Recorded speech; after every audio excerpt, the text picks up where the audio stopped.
সুপ্রিয় দর্শক, আসসালামু আলাইকুম। আশা করি সকলে ভালো আছেন। আজকে সকালবেলা এই যে লাউটা কাটার জন্য রেডি হয়ে গেছি, কারণ লাউ একটু ছোটো থাকতে খাইতেই মজা। আমি তো আর বিক্রি করবো না, খাবো না। এই জন্যে সকালবেলা লাউটা আসলে মাছ দিয়ে রান্না করব।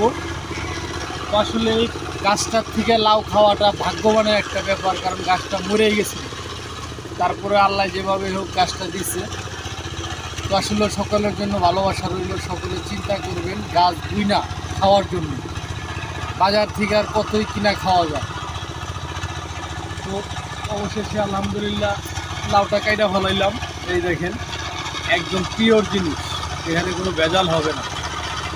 সকলের জন্য আমার দোয়া রইল, ভালোবাসা রইল। আমার চ্যানেলটাকে সবাই সাপোর্ট করবেন।